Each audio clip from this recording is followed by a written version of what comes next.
So this is about string theory, virgin birth, quantum physics. Maybe you better explain, Eric. Look familiar? Like maybe hearing the voice of an old, long-lost friend from 40 years ago, and you call him up on the phone and you recognize that voice. Why should I think you recognize the voice of a wiggling string? You got me. It doesn't make anything to me.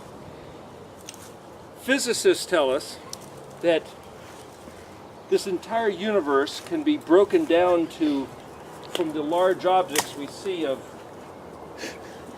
dogs and woods and rocks, stars, down to the periodic table of elements, that everything can be categorized 100 and something, what is it, 120, 100? Yeah, about 124, I think. 124 or thereabouts. 118, I believe, but he's 118 counting. various elements. So everything can be broken down to... You can tear them apart just like that. You can tear apart Caleb, the quit. elements down to atoms. And you can tear apart the atoms down to electrons and protons, which have a positive and a negative charge. Smallest particles. But then they found that you can even get smaller into something they call quarks, which make up the electrons. And then you can even break down the quarks, and this is all hypothetical, but strings, which are wiggling, and an amassing of wiggling strings make up the quarks make up the electrons positive, negative charge, protons, neutrons, elements, compounds, the universe. But what is the wiggling string? I don't believe there's any further theory which says what that's about.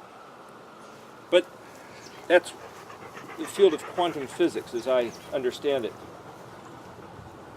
Stephen Hawking, who's now deceased, didn't believe in a God, a created, intelligent, a creator as an intelligent source for all that's created. But he was looking for something called the theory of everything, which is what makes it all work, what gives it all a purpose, what gives it all a trajectory, a reason, as if it was, there was an archer, say, who intended a target, so he fits himself a bow with an arrow, puts fletchings on the arrow to keep it straight towards his objective, and then launches or shoots the arrow towards that goal in the future. So the theory of everything, in my estimation, has to fit that model, which is the Aleph Tav. The Aleph, they say, is an ox, because the word Aleph means ox. But the Aleph is kind of drawn as this arrowhead. The word for archer, artist, author, administrator, these are all English words that start with the letter A, like the one who has the idea to hit a target. The letter Tav is a marker, a sign off in the distance. Paleo, the letter X shape, which literally is the target that the arrow flies to hit. So Aleph Tav is not just the first letter and the last letter, but it's the concept that there's a purpose, a progression, and a goal achieved. So for Yeshua to say in the book of Revelation, I am the Aleph and the Tav, the first and the last, the beginning and the end, he's reiterating there the concept that there is an objective, a purpose, an intention, a plan, which is put into motion, into action, and it will accomplish its goal. But in order for it to achieve its goals, it has to go through the entire Aleph Tav to reach that destination. It has to go through the entire Aleph Bet Aleph Bet. to reach the Tav. But So- then that would mean that each of the letters is either a different stage or phase. a different phase that we would go through in order to reach the goal.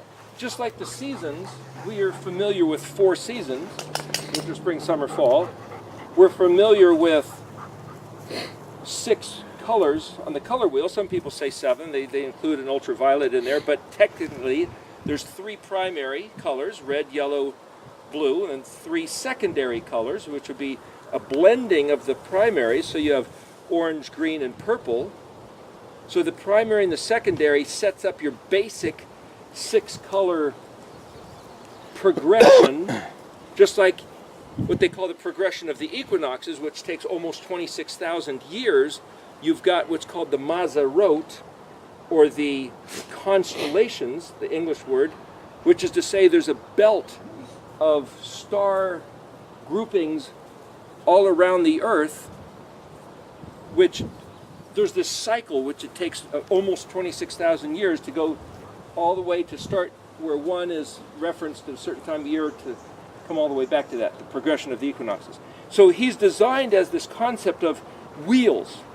So you got, Ezekiel saw this imagery in the heavens.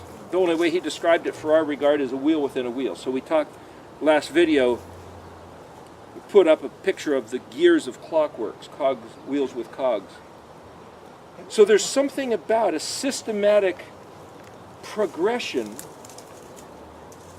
by which the whole universe is fit. It's a complete system, but it works like clockwork, but there's something going on in phases, in sequences, in cycles. And the alphabet itself, the symbol that we use for the little icon of the Erectology is the Nun Psalmic. The Nun is the red letter, the Psalmic being the purple letter, and then there's this array of the 22 letters of the Hebrew alphabet in a circle around it. Almost like a little constellation of itself. Nun is the letter that has vitality, life. Psalmic is the letter which is an engineered structure. So you might say it's a support. The word psalmic literally means support or prop, like a tripod or a tree form is a support system. So the Nun Psalmic is a picture of the life support system, or the engineered apparatus, which is to say that the Creator engineered or intentionally designed a system that would cause life, facilitate life, regenerate life, restore life. So there's verses that I've seen in Scripture that don't read this way in English, but I can see embedded within the Hebrew words that Elohim created the universe to be restored. In other words, I've had people tell me, look, and I'm an idiot if I think that what humans have done to the air, the water, the plants, the genetic modification, the pollution, it's beyond repair. I disagree, because I've seen in the Hebrew words that it was built in to be recoverable. And like us too. And it wouldn't even take a miracle to step in. It was part of the system. So too, no one of us is too far gone. Right. But the word shafah, as in the Hebrew language, which would be shavah kadosh, which would be the kadosh, or the set apart lip, language, tongue, shin, pei, hey.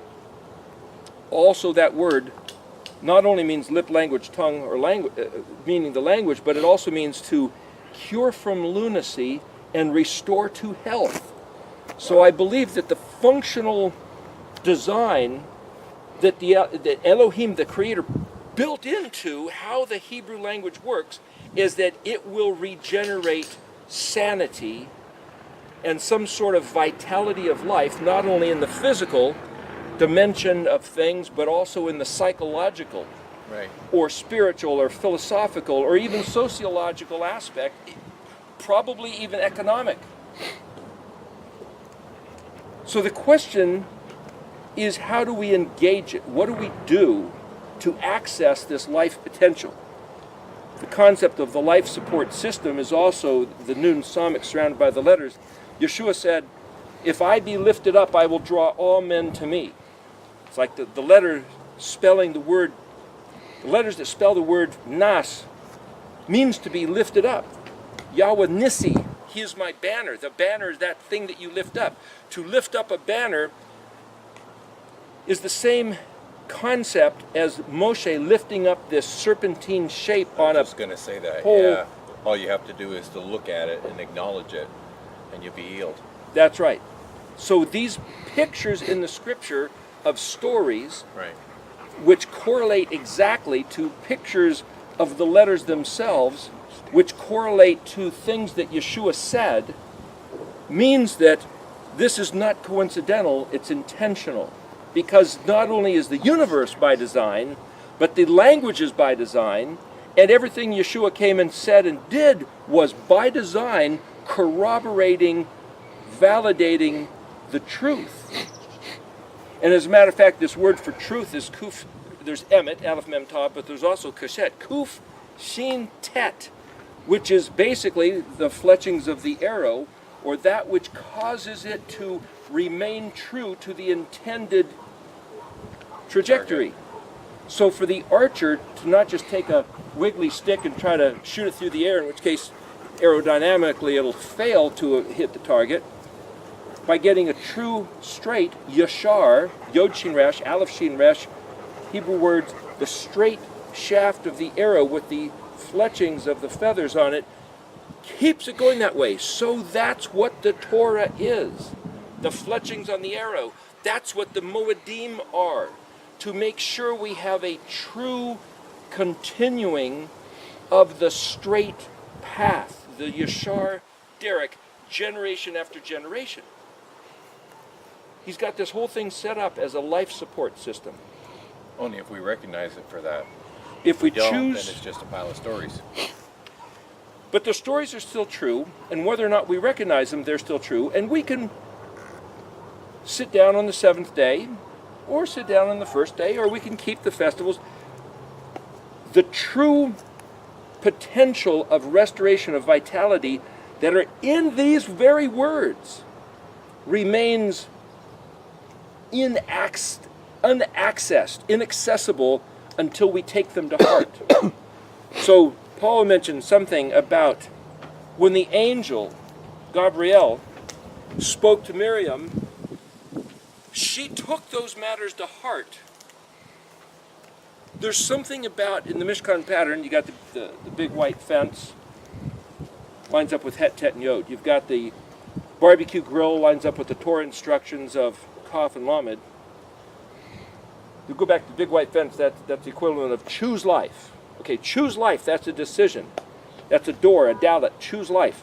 And then learn the instructions, or choose to set your intellect onto rehearsing the instructions. That's the Kaf Lamed of the barbecue grill. But then there's the determined to nurture the words fondly within you, which is the Mem Nun of the laver.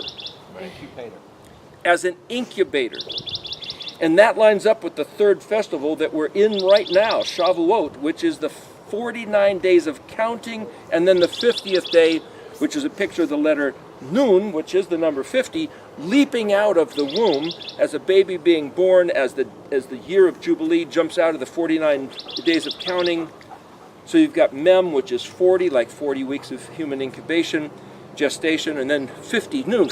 So you've got this 50, this counting to 50, having to do with these pictures around the laver, the Mem like a womb. Mem, Mayim, means water, but it's also this picture of this womb, or this environment where something is put to grow and develop until it's manifest out in the open. So what you do, or I do, with the seed planted in us. Yeshua gave parables of the sower and the seed, and he said the seed is the word of Elohim. So the seed planted in us lines up with the letter Lamed, which is literally, the word Lamed means teach and learn and rehearse. Go over it and over it, teach and learn. The letter Kaf, which is like this open hand, which is lines, so you have like furrows in the field. The lines where the seed is planted in the furrows, or you have the lines of the Torah text that you just go over it and over it and over it, and that's tilling it into the within you intellectually processing into your brain the synapses of your brain, of the dendrites of the neural linkages. But then there's this other thing. Taking it to heart is a whole nother piece of the equation. Right. Another phase of the sequence. Kaf, Het, Tet, Yod, choose life, learn the instructions, Kaf, Lamed, take it to heart, Mem, Nun, and then Samik, bear the fruit of doing what he said, implementing it into action. But let's go back to this virgin birth business. I've heard over the years that some people think, no way would the creator of heavens and earth ever come down to earth as a human. Is that what he did? Did the infinite, immaterial, immortal creators of the heavens and the earth come down and walk the earth as himself a human being? I've heard it said that people say Jesus Christ is the Father. Is that true? I've heard it said that when Yeshua was in the Garden of Gethsemane praying, and he says, "Hi, Dad, it's me, you." What? I've heard it said more Christians killed each other in the first 2-3 centuries right after the days that Yeshua walked the earth. More Christians killed each other over these matters than the Romans ever did during their inquisitions of throwing them into the lions in the Colosseum and such. Our own worst enemies. Why would he leave these matters so confusing? Why would the Creator say, have no other gods, no images, not male or female, not an animal, a bird, a reptile, a fish, have no symbolic representation of me? I only gave you a voice, and then come and show up in human form and say, if you don't acknowledge that I am the one who told you have no masculine imagery, if you fail to acknowledge this masculine imagery, you're going to burn in hell forever. Why would he do that to us? Kind of seems contradictory. Which is why any good Jew cannot accept Jesus Christ as God the Father in the flesh. Makes sense. Well, now we have quite a predicament. Yeah. What do? If we acknowledge that Jesus Christ is the Father in the flesh, according to the Christians, we get to go to heaven. And if we don't, we're going to burn in hell. But yet, according to the Jews, if we think that this is the immaterial, infinite Father walking the earth, that's idolatry, and then we'll go to hell. And if we don't acknowledge him, then we remain true to his instructions, and then we can be in his presence forever. So now the burden is on us with no reason to make a decision one way or the other.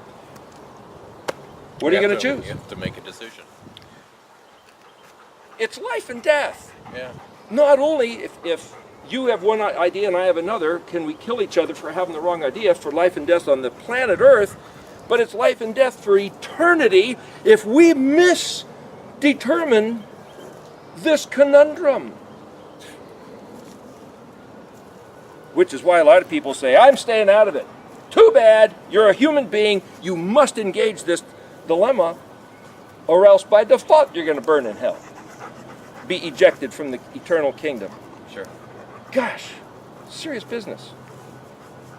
So you have a solution? Yes, thankfully. This is the answer. Okay, end of class, we're done. Okay, see Remember you later. that answer. No, wait, what does this mean? The wiggling Don't string. leave us hanging.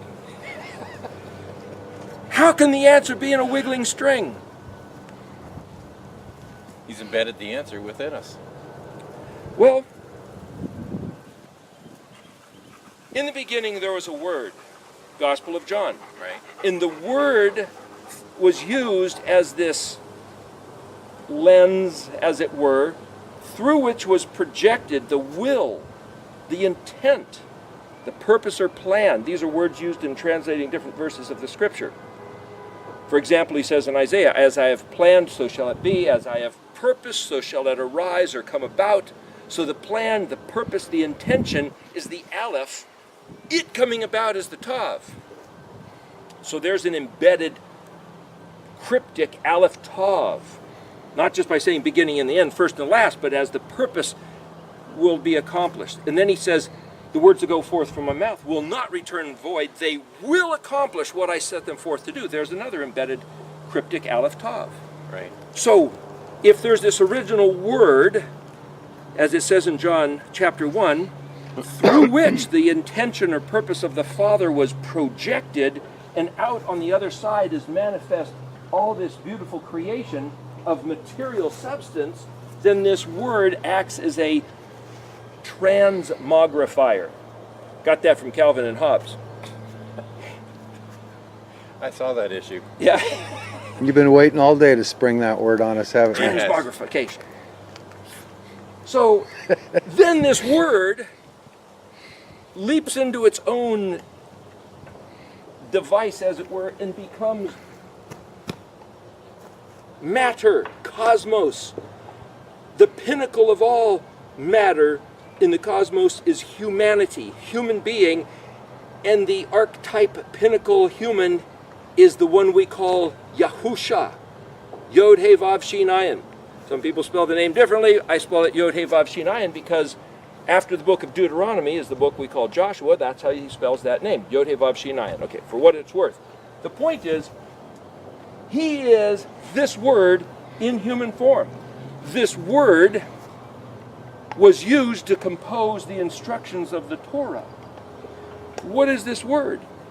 We've discussed this in other videos, that this word is the Hebrew Aleph Bet. The 22 letters of the Hebrew Aleph Bet is this word, which became the Torah, which is that which composed the being in human form of Yahusha. So how does this word function? Interesting enough, the word in Hebrew for ruach, which is translated spirit or wind or mind or determination, also means expanse. The ruach of this vista is from here to that mountain. The ruach up is from here to those clouds. It goes beyond the clouds, but we see the clouds, and so our vision stops at the clouds because the blue sky is too unattachable. Yeah. We can't attach our vision to it, but we can attach our vision to that what we see. The ruach between me and you is about the same ruach as between me and this plant. It's about an arm's reach. So ruach is an expanse. So the ruach of Elohim is, if the Father that we reference is the immaterial infinite, he created this word which is material and finite.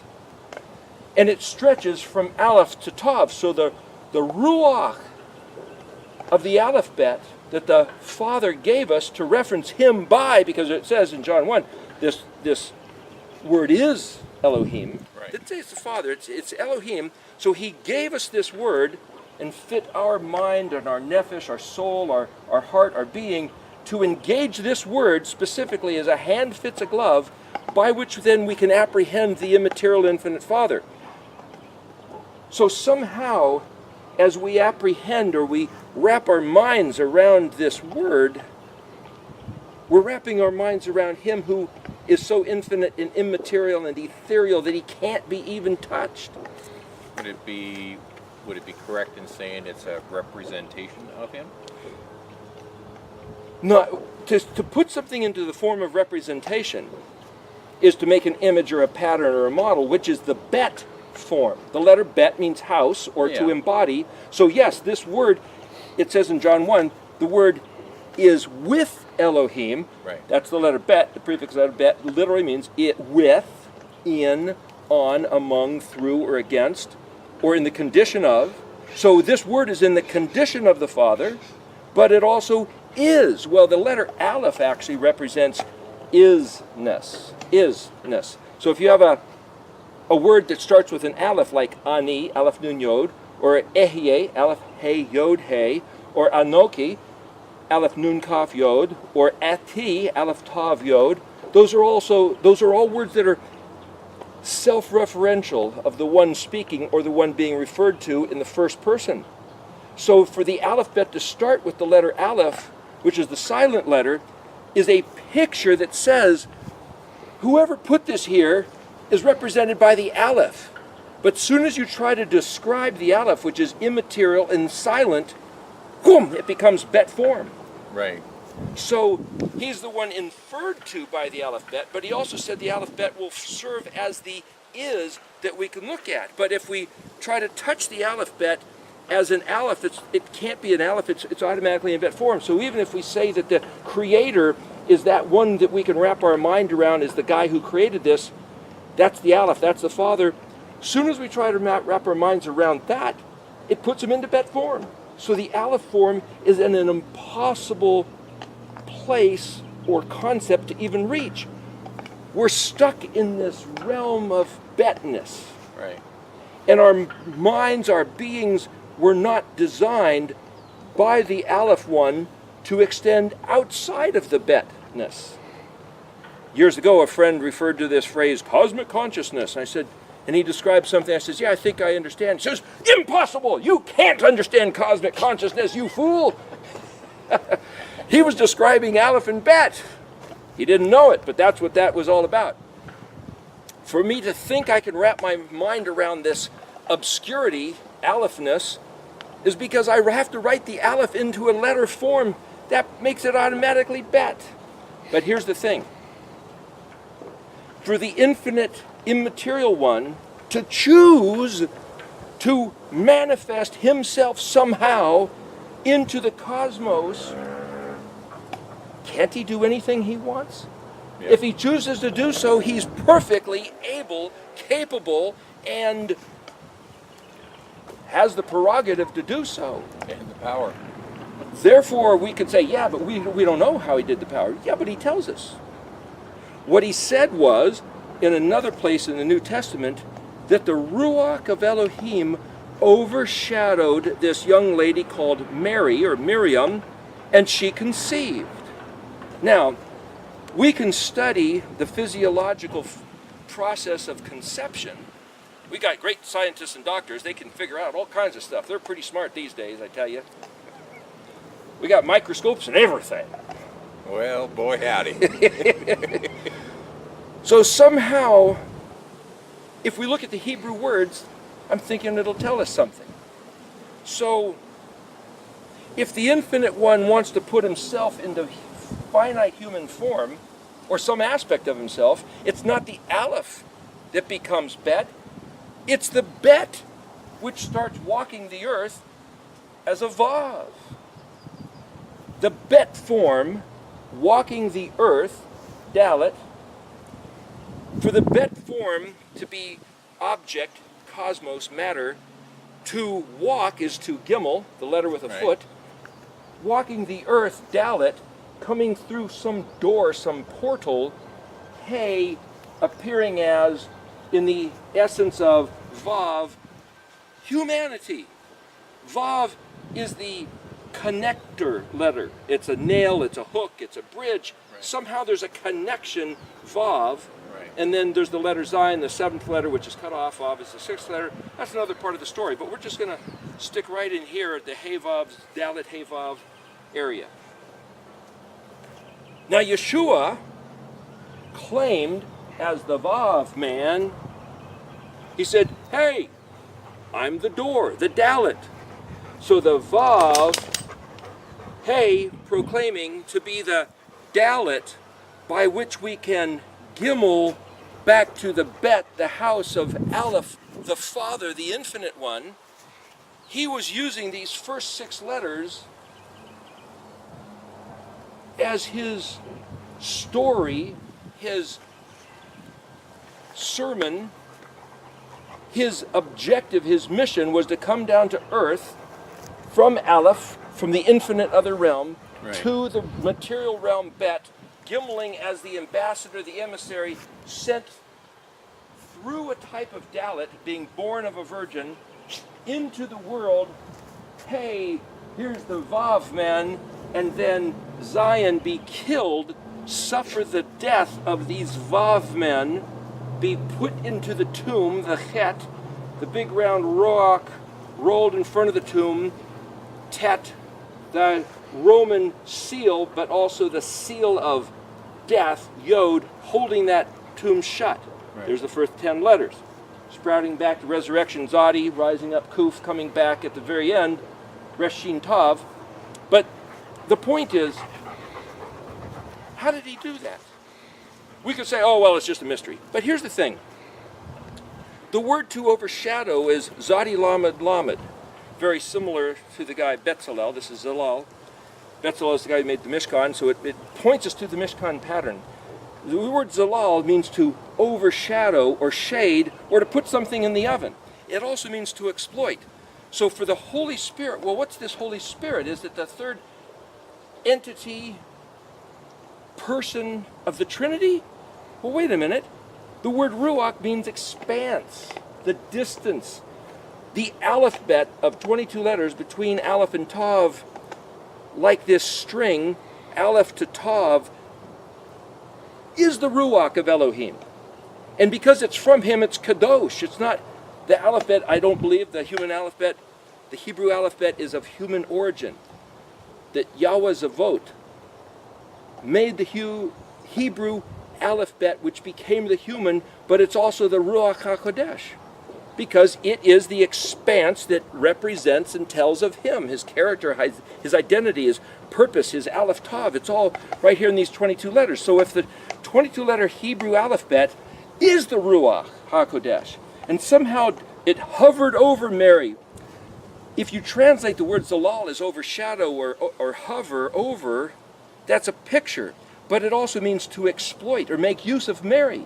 But Mary served to be the vessel, like an oven. To put something in the oven is also the word Zalal. Now, if you go back to Genesis 1, verse 2, it says the Ruach of Elohim, back in the first day of creation, merchefet, well, hovered. It's the same word as flutter, or vibrate, or generate frequencies. So what caused this string to start wiggling? The Ruach of Elohim started wiggling. That's what it says. The alphabet started wiggling. That's what caused the creation to manifest in physical form.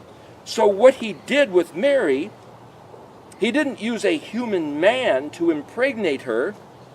He somehow, the Father somehow put the wiggling alphabet into the body of Miriam, and she conceived a human being starting to grow within her. So let's back up. Some might think that's impossible. What is the earth? The earth, the soil, is composed of the wiggling alphabet back there in Genesis 1. All things around us are. So for Elohim to pick up some soil here, for him to pick up some soil and form it into a man, this is composed of the alphabet. And then he breathes, and it comes to life. Well, he's breathing in the alphabet. Right. So for Elohim to cause the alphabet to wiggle and form all of matter, and then to take some matter and to put some more alphabet into it, his Ruach, and cause it to have life, he then speaks words, which is more alphabet, and this life starts thinking as a human. So he takes Miriam, who provided the human egg, female side, and he somehow puts in this alphabet and wiggles it, which looks like the male side of the contribution, the little sperm with the wiggling tail. It's the same picture, because in the head, actually the sperm cell looks like a tadpole, which is a picture of the letter bet, which means to materialize. So he takes the female contribution, which is the body format, and puts in the masculine contribution, which is the life-giving alphabet, and causes this one that we call Yeshua to start forming as a zygote, an embryo, a fetus, and to be birthed 40 weeks later as an actual human. Yeshua, the son of Nun. Joshua, son of Nun, or Yahshua, son of Nun, the guy that was Moshe's protege, The word noon is, they say it means fish. Actually, dog is fish. Dog, not like Caleb the dog, but dog is still the word for fish in Hebrew. But noon is that one that multiplies and has life. So a single cell goes through what we call mitosis, which starts dividing and multiplying, which is the evidence of life. So Yahshua, son of Nun, the word son is bet nun, which itself, bana, is to mean constructed. For us to think the word ben only means son is wrong English thinking. It means to be constructed of physical matter. So if Yeshua, son of Nun, is to say Yeshua is that one sent gimling from Aleph in bet form, composed of matter. This word takes on matter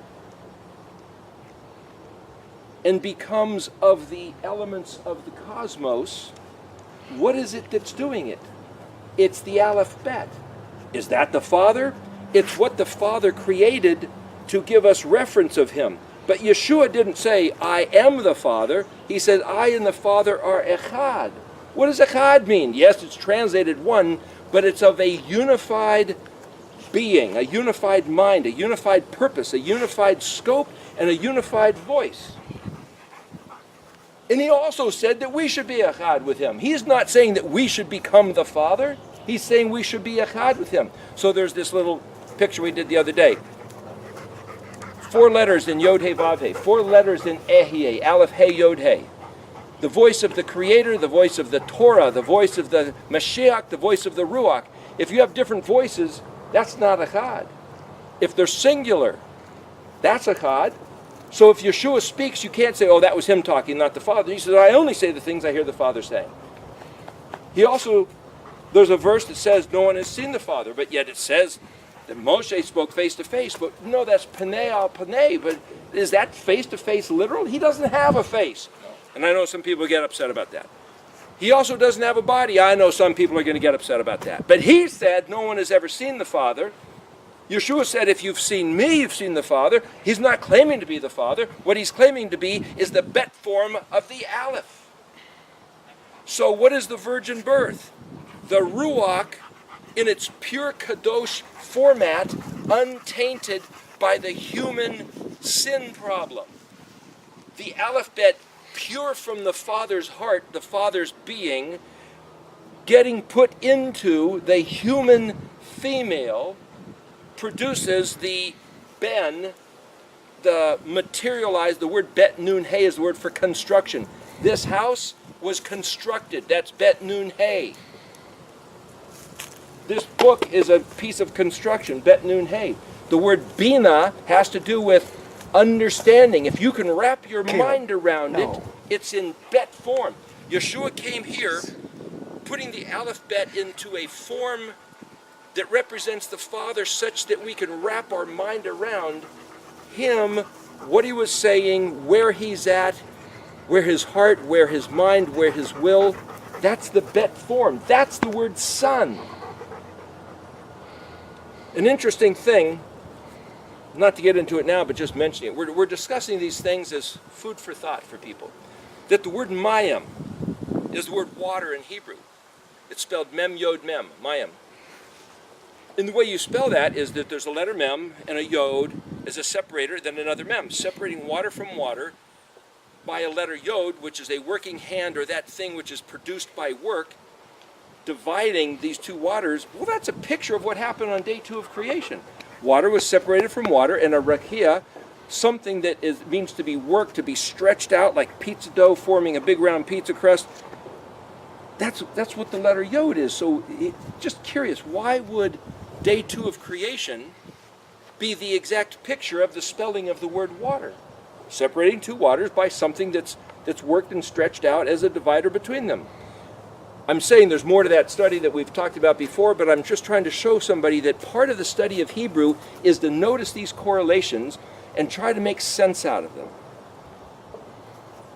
Making sense out of the virgin birth is that the Aleph Bet, being the pure expression of the Father, is put into a human format because Eve, Miriam, the woman provided the eggshell, the vessel, the body to contain it in human form. But the it of Yeshua is the Hebrew alphabet, which is the it, the manifest object of the Father that he projected and gave to us. But to say that Jesus is the Father, or even Yeshua is the Father, I would have to disagree, because the bet isn't the aleph, the bet is the manifestation of what the aleph, being silent, is expressing. That makes a lot of sense, to be honest with you. It also clarifies a lot of things. One of the things that physics, they say that everything vibrates at frequencies. So it's possible, and that in all things there is space between the atoms. And if something is vibrated at a certain frequency, it could literally go right through something without ever destroying it, hurting it, whatever. And this is probably how the seed was delivered to Miriam, as that it was literally vibrated right into her, and she would have absolutely no discomfort or anything. But From what I understand, a couple points about that.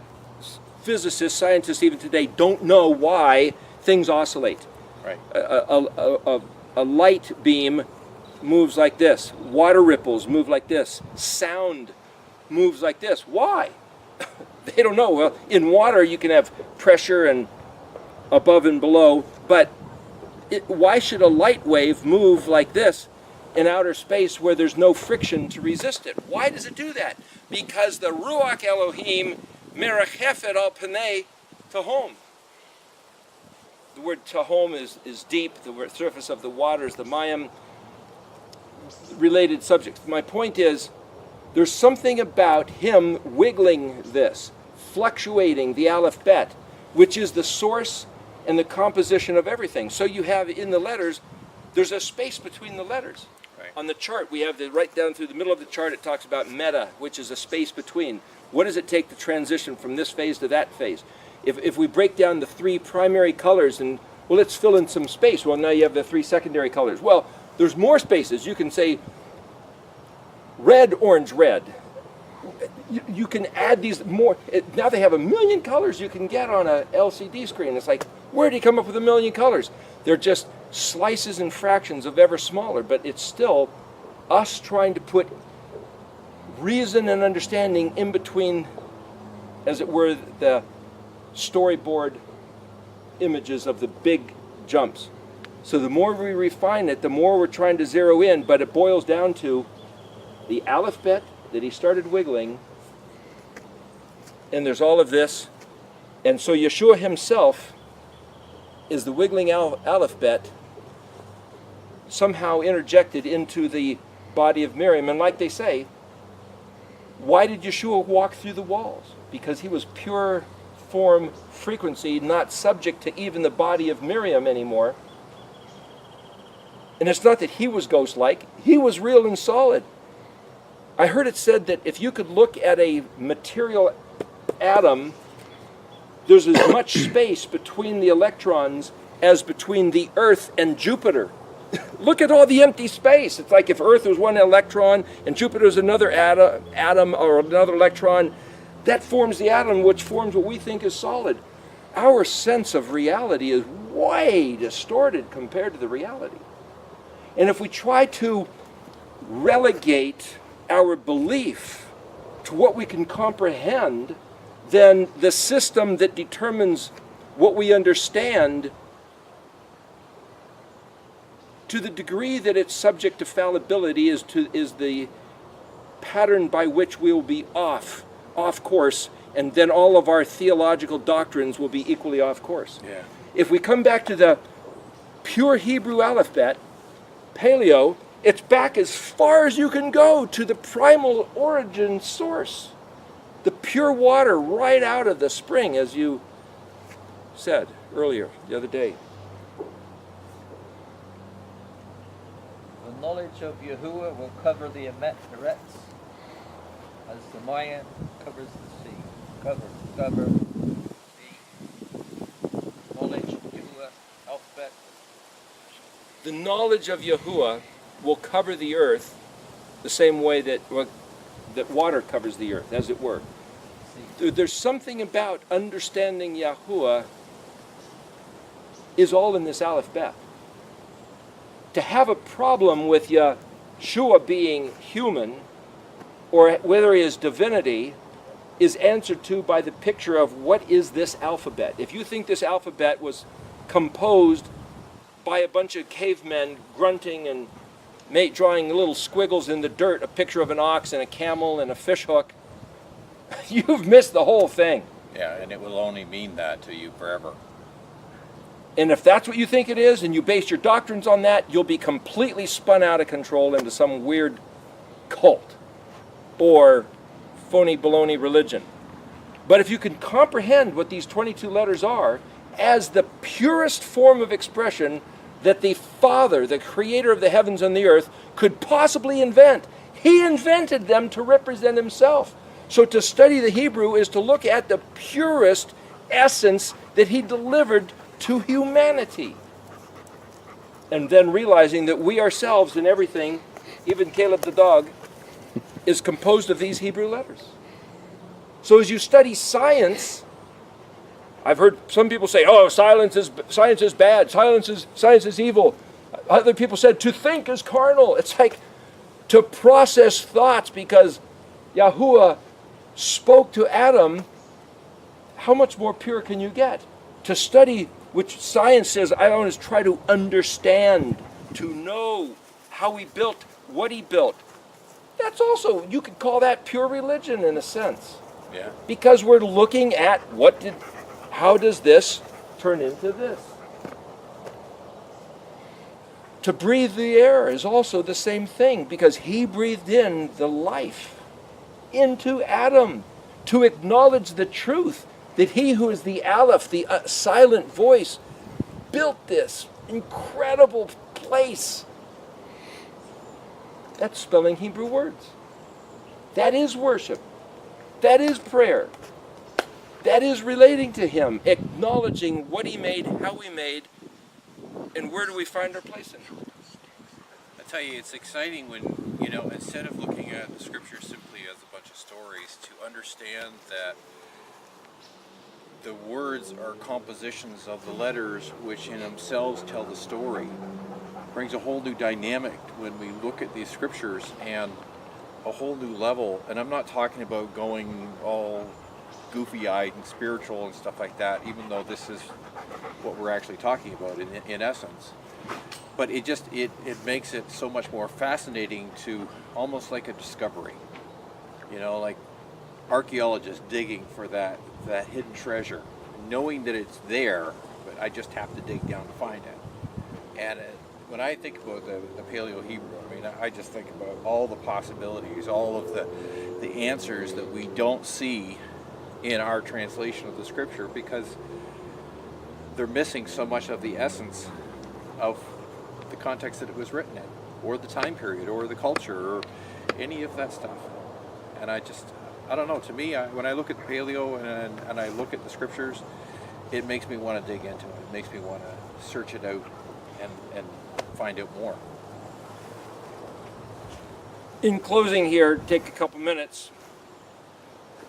Paleo Parpar has written this up. Messiah in the Hebrew Aleph Bet. Yeshua in Revelation 22:13 said, I am the Aleph and the Tav, the beginning and the end, the first and the last. So here we're just going to run through for a reference of Mashiach, Yeshua in the Aleph Bet. Aleph. In Psalms 92 it says, there's this verse, before the mountains were born, and you had not yet fashioned the earth and the inhabited land, and from the remotest past and from the most distant future, you are El. Psalms 90 verse 2. So Aleph represents the artist, the architect, the one who put all this stuff into being. Cloaked in a body, Bet. Therefore, coming into the world, he says, Hebrews 10:5, slaughtering and meal offering you did not desire, but a body you have prepared from me. So there's this concept of not only every human, but the Mashiach himself as the one who stepped into the body that was prepared, composed of these 22 letters, to come down and walk the earth. Gimel, traveled, the voyager.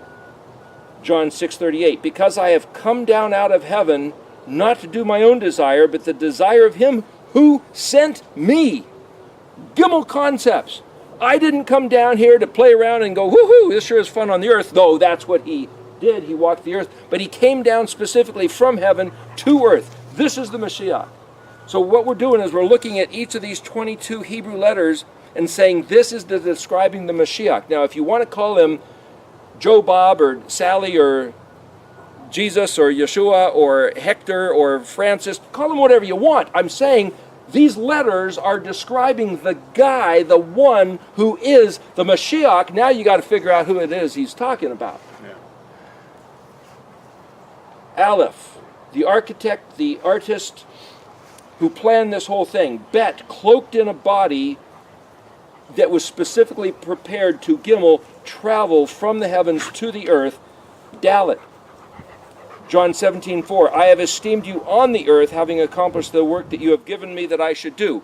So Yeshua now, speaking these words, says, here I am on the earth. He claimed to be the door through which nobody could access the Father's house except through him. So for Yeshua, Yahusha, Yodevav Shinayan, to be the one making that claim, draws our attention specifically and says, was he a liar or was he telling the truth? He's not forming a new religion. He's saying there's something about the reason he came here was to be the portal through which we could access back to the Father's house, which sets up a new religion.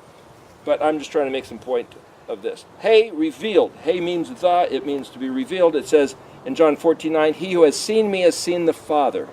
He came in the expression of the Father to express the will of the Father so that we, listening to his words, could behold that which was otherwise invisible to us. Vav, as a man. This is John 8:28, when you lift up the Son of Adam, then you shall know that I am he, and that I do none at all of myself, but as my Father taught me, these words I speak. Yeshua was not claiming to be the Father. Zion, Mark 9:31, put to the weapon. The son of Adam is being delivered into the hands of men, and they shall kill him. Het, Mark 6:29, placed in a tomb. His taught ones came and took away his dead body and laid it in a tomb. Tet, Matthew 27:60 and 66. That's the big round rock that sealed the tomb. Yosef rolled a large stone against the door of the tomb and went away. And they, his taught ones, his Talmudim, his disciples, went and safeguarded the tomb, sealing the stone and setting the watch.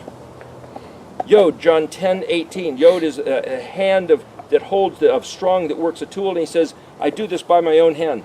Yeshua said, no one takes my life from me, but I lay it down of myself.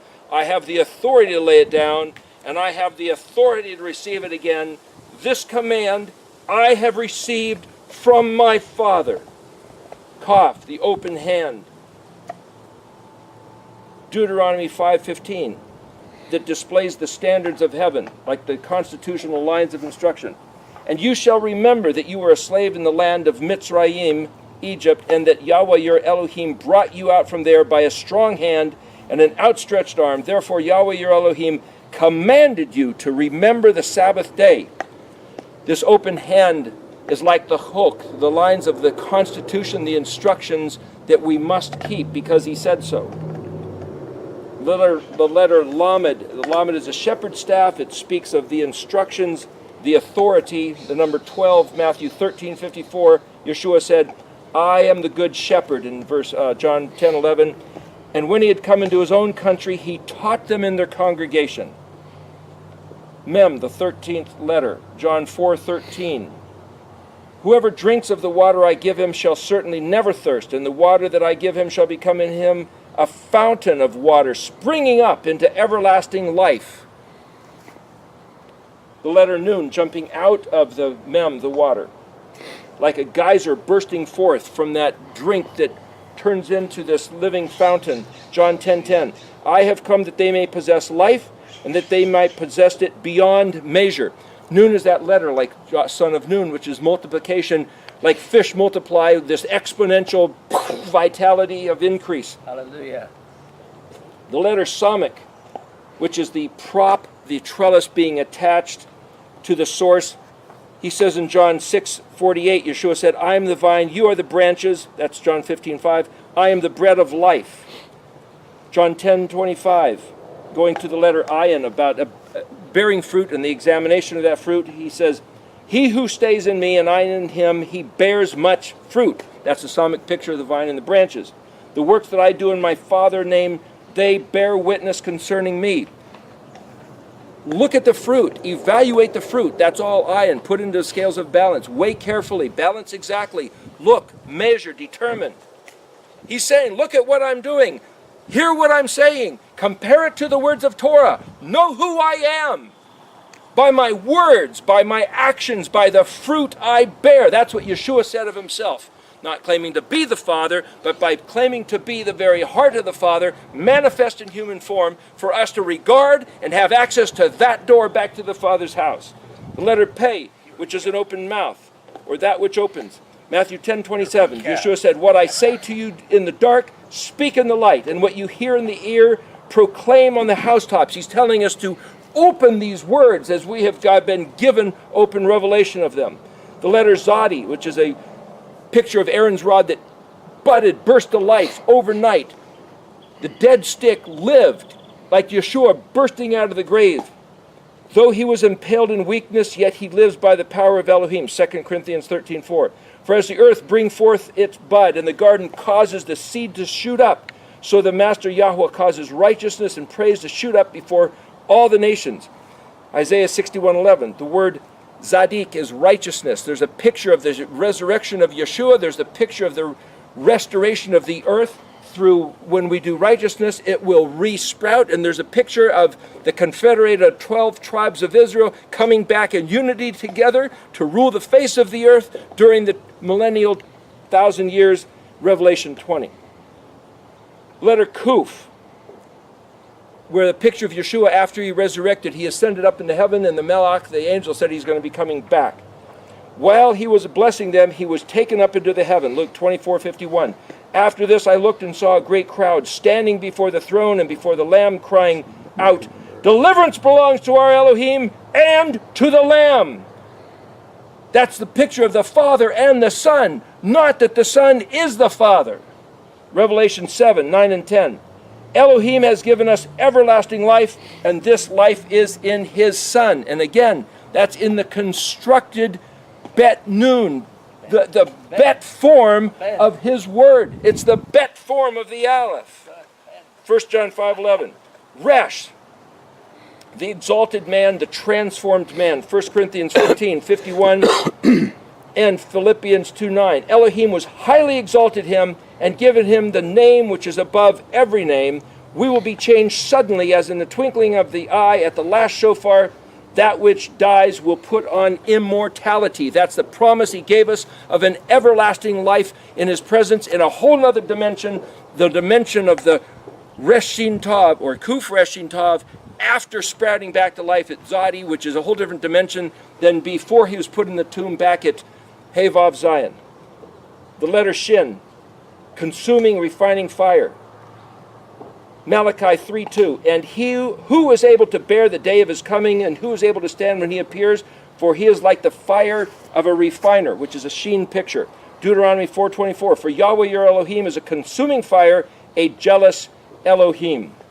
And then the letter Tav, fulfilling the covenant as he said. We got Isaiah 55:11. My word that goes forth from my mouth, it does not return to me empty, but shall do what I please, and shall certainly accomplish what I sent it for. Isaiah 14:24. Truly as I have planned, so shall it be, and as I have purposed, so it stands. These are the verses I mentioned earlier. In John 19:30, when Yeshua took the sour wine, it says, it has been accomplished. The purpose that he came down here for, he fulfilled, he did, and when it was time for the end, he gave up the ghost, was put into the chet, the tomb. There's Yeshua and things he said and what he came here to do in the 22 letters of the Aleph Bet. If you can see them. It's all in the wiggling string. We wear the zitziot with the blue thread. Of course, you may not recognize this isn't white with blue, but it's got the blue. This is Ephraim's zitzi. The blue thread will remind us